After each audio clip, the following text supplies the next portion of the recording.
हाथ का श्रम और वाष्प शक्ति। विक्टोरिया कालीन ब्रिटेन में मानव श्रम अधिक मात्रा और कम वेतन में उपलब्ध था।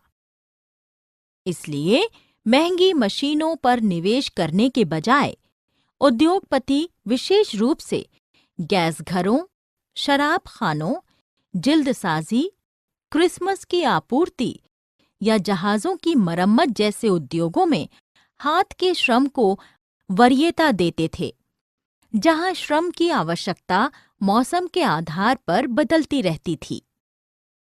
विक्टोरिया कालीन ब्रिटेन में उच्च वर्ग के लोग हाथ से बनी चीजों को मशीनी उत्पाद से ज्यादा तरजीह देते थे।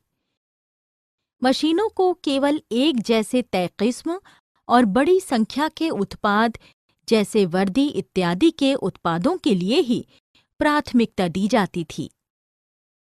मजदूरों की जिंदगी। सैकड़ों की तादाद में लोगों के हुजूम नौकरी की तलाश में शहरों की तरफ चल पड़े थे।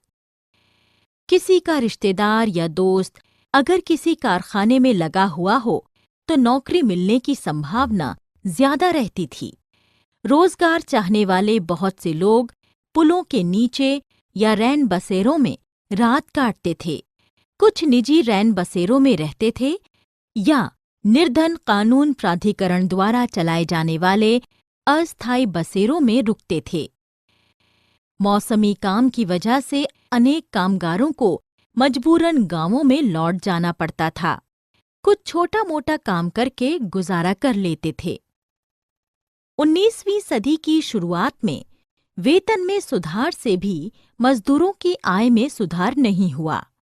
मजदूरों की आमदनी सिर्फ वेतन पर ही निर्भर नहीं होती थी, बल्कि रोजगार की अवधि भी निर्भर करती थी। बेरोजगारी की आशंका के कारण मजदूर नई प्रौद्योगिकी से चिढ़ते थे।